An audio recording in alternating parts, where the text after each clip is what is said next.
प्यारे बच्चों, आप लोग कैसे हैं? आज हम लोग संस्कृत पढ़ेंगे। संस्कृत में क्या पढ़ेंगे? समास पढ़ेंगे। और आप लोग ने समास के बारे में पिछले दिन कुछ पढ़ा था और कुछ उसमें पढ़ाने के वक्त कुछ छूट गया था, उसी को हम आगे आज बढ़ा रहे हैं। ठीक है?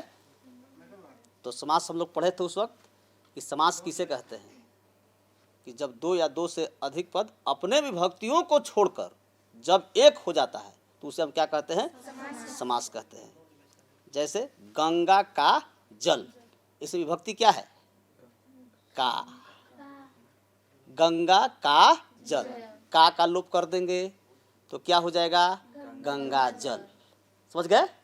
उसी प्रकार कहेंगे कि राजा का पुत्र, इसमें का विभक्ति का लोप करेंगे, राजपुत्र हो जाएगा ना। तो आप समझ गए कि समास किसे कहते हैं? जब दो या दो से अधिक पद अपनी विभक्ति को छोड़कर एक हो जाता है, उससे हम क्या कहते हैं? समास कहते हैं। बताए थे। जैसे गंगा जलम का विग्रह कैसे होगा? गंगायाः जलम। इसमें गंगायाः में षष्ठी विभक्ति है, तो इसका लोप कर देंगे तो क्या होगा? गंगा जलम हो जाएगा। ठीक ना?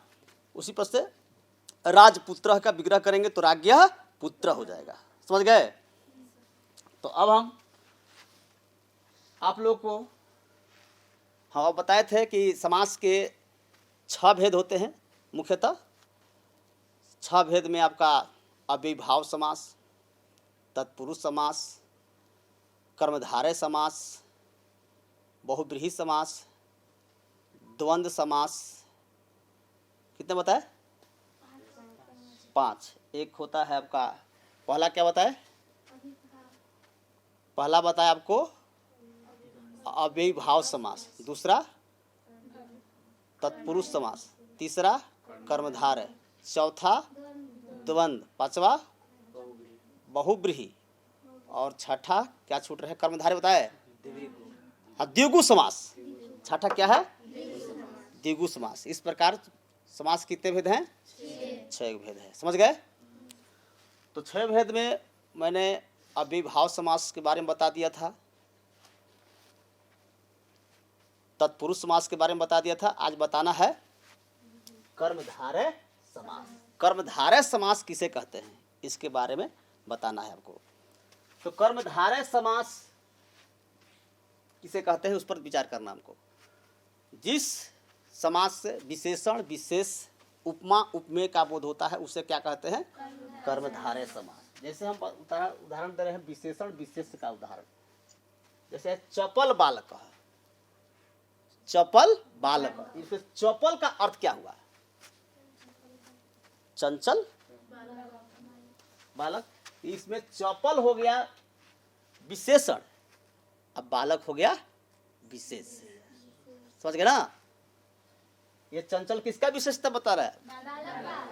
बालक का। तो इसमें बालक हो गया विशेष और चपल हो गया विशेषण। तो विशेषण विशेष हो गया ना। तो चपल बालक का हम विग्रह करेंगे तो चपलः बालक, चंचल लड़का। उसी प्रकार कृष्ण सर्प, तो इसको भी विग्रह करेंगे, अलग करेंगे। कृष्ण सर्प, यानी कृष्ण माने काला, सर्प माने सर्प माने सांप, काला सांप। सुंदर पुरुष, सुंदर पुरुष, सुंदर पुरुष। समझ गए? अब है उपमा उपमेय का उदाहरण। जैसे कि चंद्रमुखम, मुख की उपमा किसे दिया गया है? चंद्रमा से। तो इसका विग्रह करेंगे चंद्र यु मुखम। इसका अर्थ हुआ चंद्रमा के समान मुख, घन श्याम, घन यु श्याम, मेघ की तरह श्याम, नवनीत कोमलम, नवनीत यु कोमलम, मतलब हुआ मक्खन की तरह कोमल। समझ में आ गया? तो आप बच्चे, आप लोग कर्मधारय समास समझ गए। तो कर्मधारय समास में विशेषण विशेष और उपमा उपमेय का बोध होता है। ठीक है? अब हम लोग पढ़ेंगे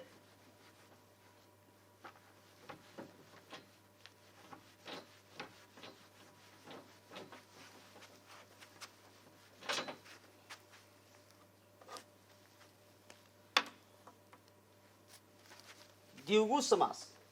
क्या पढ़ेंगे? द्विगु समास पढ़ेंगे। ठीक है ना? द्विगु समास। द्विगु समास का सूत्र होता है संख्या पूर्वो द्विगु। संख्या पूर्वो द्विगु। संख्या पूर्वो द्विगु। जिस समास का पूर्व पद संख्यावाचक हो, जिस समास का पूर्व पद क्या हो? संख्यावाचक हो। जिस समास का पूर्व पद संख्यावाचक हो उसे हम क्या कहते हैं? उसे हम द्विगु समास कहते हैं। वो पहले पद में संख्या का बोध रहेगा, ठीक है। जैसे यहाँ पर आप लोग लिखेंगे, पहले लिखेंगे आप समस्त पद, ठीक ना। समस्त पद, विग्रह और क्या लिखेंगे? अर्थ। जैसे है त्रिफला। त्रिफला, इस शब्द में ध्यान दीजिए, पहले त्रि आया है। त्रि क्या है? संख्यावाचक शब्द है।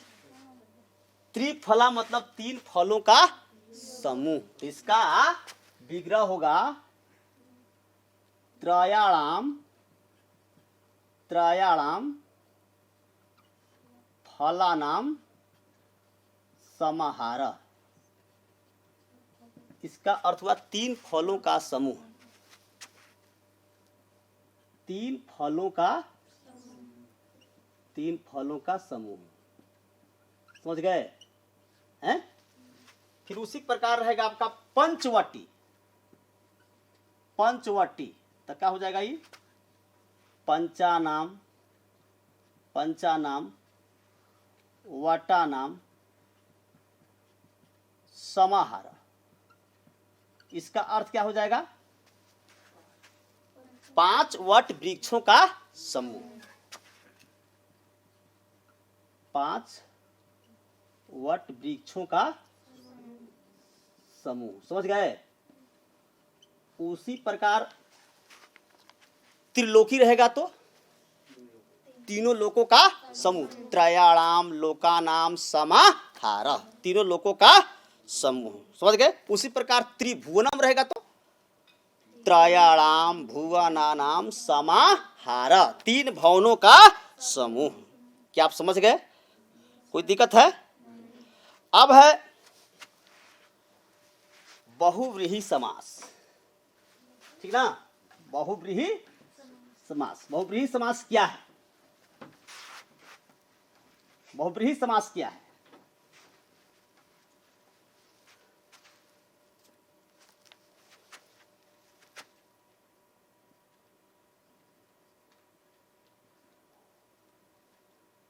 क्या पढ़ना है बच्चे?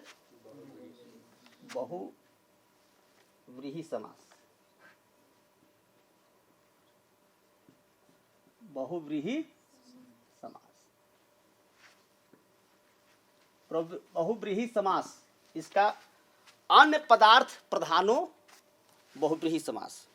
अन्य पद प्रधानो बहुव्रीहि समास। इसका सूत्र है, जिस समास में कह रहा है कि जिस समास में किसी पद का अर्थ प्रधान न होकर किसी अन्य पद का अर्थ प्रधान हो, उसे क्या कहते हैं? बहुव्रीहि समास। समझ गए? जिस समास में कोई पद प्रधान न होकर कोई अन्य पद प्रधान हो, उसे क्या कहते हैं? बहुव्रीहि समास कहते हैं।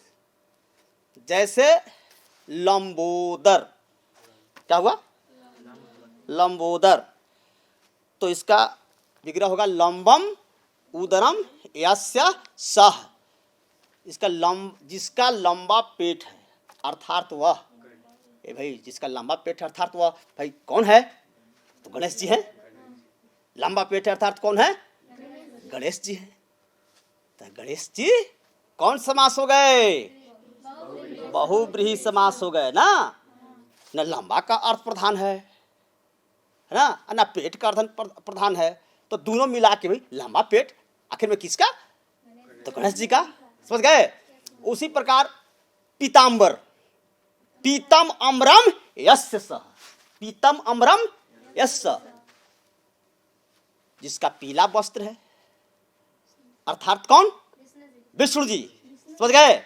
चक्रपाणी, चक्रम पाणौ यस्य यशो, जिसके हाथ में चक्र है, विष्णु जी ना। हाँ, अब है बीड़ा पाड़ी, बीड़ा पाड़ो यस्य साह, जिसके हाथ में बीड़ा हो, अर्थात कौन है जिसके हाथ में बीड़ा होती है? सरस्वती जी। समझ गए?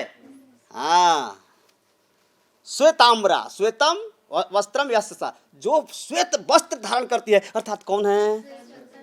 सरस्वती जी। अब है नीलकंठ, नीला कंठ है यस्य सा, जिसका नीला कंठ है, अर्थात वह कौन है? शंकर जी। समझ गए? बहुब्रीहि समास समझ गए? बहुत अच्छा।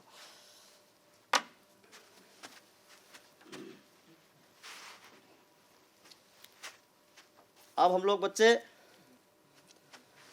बहुब्रीहि समास समझ गए। अब है द्वंद्व समास। द्वंद्व समास क्या है? द्वंद्व समास क्या है? जिस समास के सभी पद प्रधान हो, या जिस समास के दोनों पद प्रधान हो, उसे क्या कहते हैं? द्वंद्व समास कहते हैं। समझ गए? जैसे जैसे है राम च लक्ष्मण, लक्ष्मण च, राम च लक्ष्मण च, क्या हो जाएगा ये? राम लक्ष्मण, राम राम लक्ष्मण। इसका अर्थ हुआ राम और लक्ष्मण दोनों पद प्रधान है। अंतिम शुरू में राम है, शुरू पद में राम है, अंतिम पद में लक्ष्मण है, तो दोनों पद प्रधान हुआ। जैसे कि राम सीते, राम सीते, राम च सीते च, सीता च, राम और सीता, इसका दोनों पद क्या है? प्रधान है। समझ गए? राम च कृष्ण च, राम कृष्ण, इसका दोनों पद प्रधान है। समझ गए? तो अब हम लोग द्वंद्व समास के भेद पढ़ेंगे। द्वंद्व समास के कितने भेद हैं? द्वंद्व समास के 3 भेद हैं। द्वंद्व समास के 3 भेद हैं। कौन कौन? पहला है इतरेतर। क्या है? इतरेतर, इतरेतर द्वंद्व। और दूसरा है समाहार द्वंद्व, समाहार द्वंद्व। और तीसरा है एक्सेस द्वंद्व, एक्सेस द्वंद्व। समझ गए?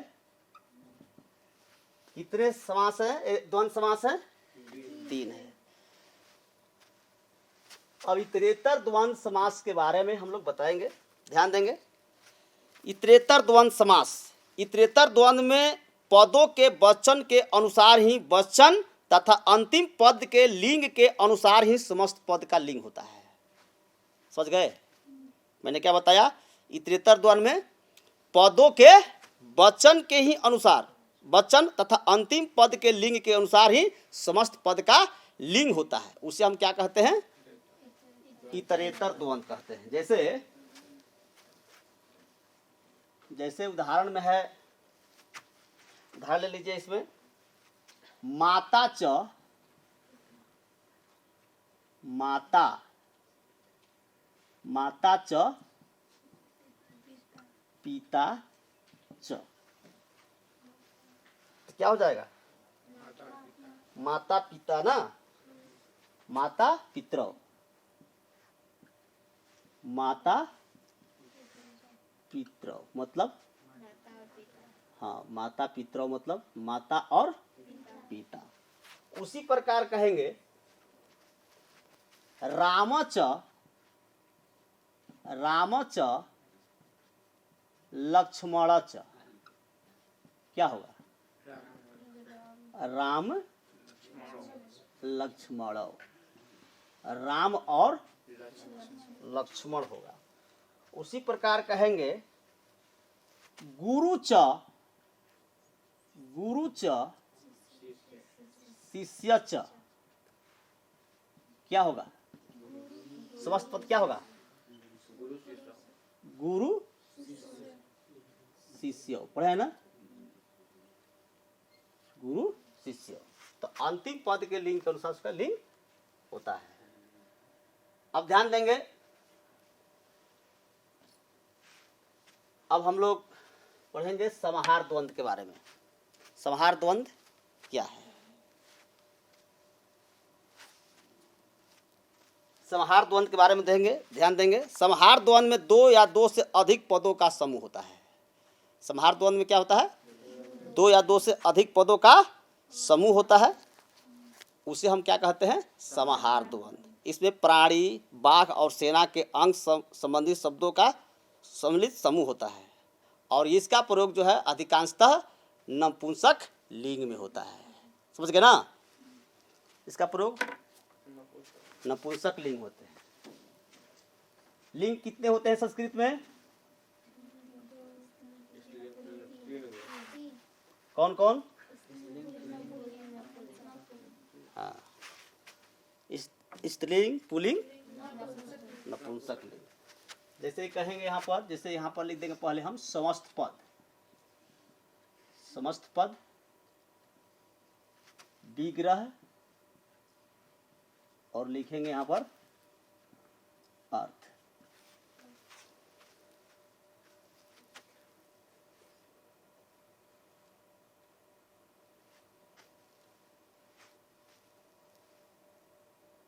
थोड़ा सा हम लोग विग्रह का थोड़ा सा पहले अर्थ बता लेंगे, ठीक ना? उसको मिला के हम बनाएंगे समस्त पद। हस्तौ हस्तौ च पादौ, हस्तौ च पादौ च तेषां समाहार, तेषां समाहार। इसका अर्थ क्या हुआ? दोनों हाथ और दोनों पैर का समूह। दोनों हाथ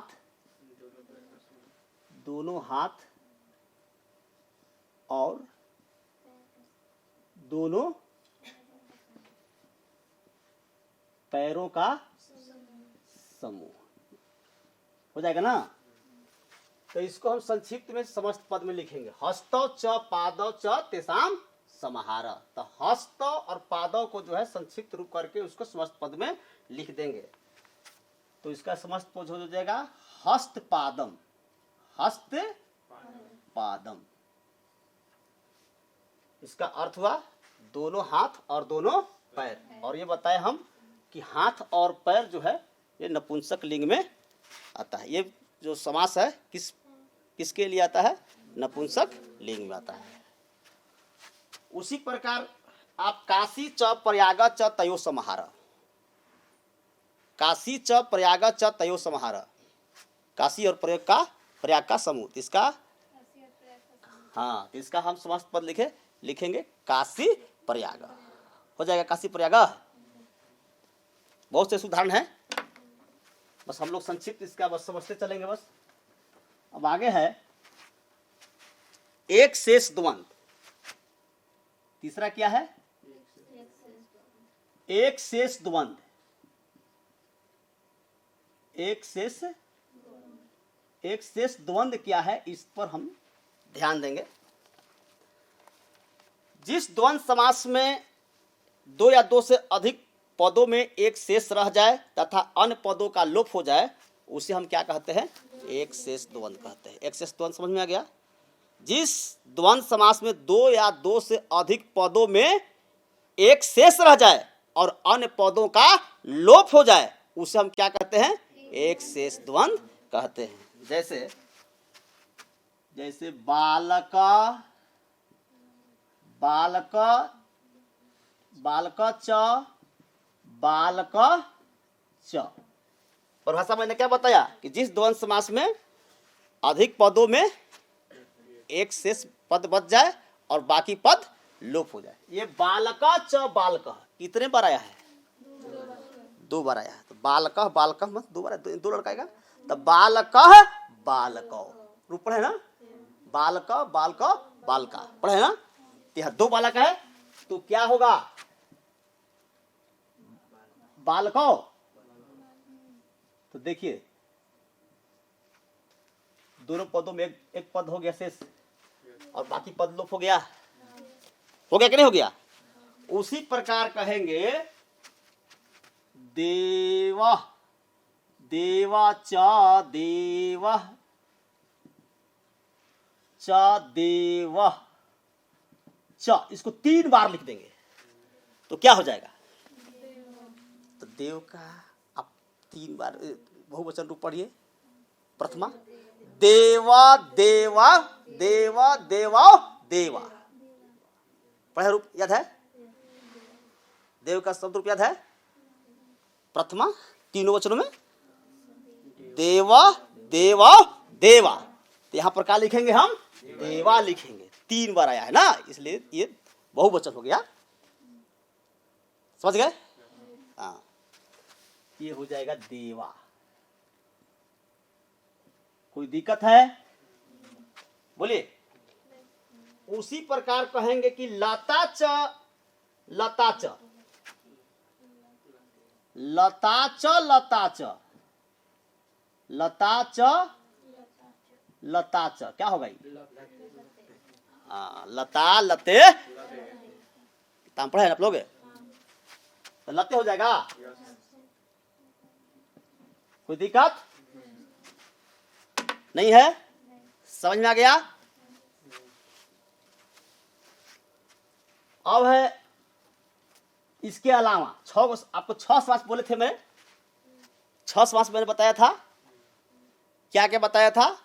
पहला अव्ययीभाव समास, दूसरा मैंने तत्पुरुष समास, तीसरा मैंने कर्मधारय समास बताया, चौथा मैंने क्या बताया? द्विगु समास बताया ना, और 5वां बहुव्रीहि और 6ठा द्वंद्व समास बताए। अब इसके अलावा मैं बताया था पिछले कि इसके अलावा भी और समास है, इसके अलावा भी समास है, जैसे कि नैया समास है, अलुक समास है, मध्यम पद लोपी समास है। नाम सुने हैं ना नैया समास? चलिए अब हम नैया समास पर चलते हैं। नैया समास, नैया समास क्या? जिस समास का पूर्व पद जो है पद में नकारात्मक का बात बोध हो, जिस समास का पूर्व पद नकारात्मक हो उसे क्या कहते हैं? हाँ, जिस समास के पूर्व पद से निषेध का भाव मालूम हो उसे क्या कहते हैं? नैया समास कहते हैं। लिख देंगे हम समस्त पद, फिर इसके बाद क्या लिखेंगे? विग्रह, और इसके बाद अर्थ। जैसे है असुंदर, असुंदर, असुंदर का आप विग्रह करें। अ के मतलब क्या होता है? नहीं। किसी शब्द में अ लगा देते हैं तो उसका अर्थ क्या होता है? नहीं। जैसे कहते हैं कि विश्वास, आप विश्वास के पहले अ लगा देंगे तो क्या हो जाएगा? अविश्वास। मतलब जिसका विश्वास नहीं है वो अविश्वास हो गया। समझ गए? हाँ, तो उसी प्रकार है असुंदर के मतलब होता है विग्रह होगा इसको न सुंदर, न सुंदर मतलब हुआ सुंदर नहीं, सुंदर नहीं। उसी प्रकार होगा अप्रिय, अप्रिय के मतलब क्या हुआ? अप्रिय के मतलब क्या होता है? अ मतलब नहीं, हाँ, इसका अर्थ हुआ न प्रिय। मतलब प्रिय प्रिय नहीं। समझ गए? उसी प्रकार कहेंगे अनिश्वर, अनिश्वर इसका हो जाएगा न ईश्वर, न ईश्वर मतलब ईश्वर, ईश्वर नहीं। कोई दिक्कत है? नहीं। उसी प्रकार अमोघ, अमोघ के क्या होगा? अमोघ के न मोघ। समझ में आया? तब बच्चे आप लोग नैयत समास आप लोग अच्छा समझ गए। आप बताइएगा अविश्वास, अविश्वास का विग्रह क्या होगा? न विश्वास। बहुत अच्छा। हाँ, अमर का न मर। समझ में आ गया? हाँ, बहुत अच्छा समझ गए आप लोग। ठीक बच्चों, तो अब हम लोग अलुक समास पढ़ेंगे। हाँ, अलुक समास, इसको भी हम बहुत जल्द समझ लेते हैं, है ना? अलुक समास। अब अलुक समास क्या है, इस पर विचार करना है। तो अलुक समास जिस समास के पूर्व पद में विभक्ति का लोप नहीं होता है, जिस समास के पूर्व पद में विभक्ति का लोप, उसे क्या कहते हैं? अलुक समास। जैसे कि आत्मने पदम, आत्मने पदम, दुरात, दुरात आगता, दुरात आगता, वनेचरा, युधिष्ठिर, इसमें जो प्रथम पद है जस का तस है। अब है मध्यम पद लोपी समास। जिस समास में बीच वाला पद लोप हो जाए उसे क्या कहते हैं? मध्यम पद लोपी समास। जैसे कि देव पूजकः ब्राह्मण, देव पूजकः, देव पूजकः ब्राह्मण, ब्राह्मण। तो इसमें क्या होगा? बीच वाला पद क्या करना है? इसका हो जाएगा देव ब्राह्मण। समझ में आ रहा है? छाया प्रधान तरु, छाया प्रधान तरु, इसका बीच वाला पद लोप कर दीजिए, छाया तरु। ये क्या हो गया? अलुक समास हो गया। अलुक समास समझ गए? तो बच्चे आप लोग ने सभी समास के बारे में आप लोग अच्छा से समझ गए,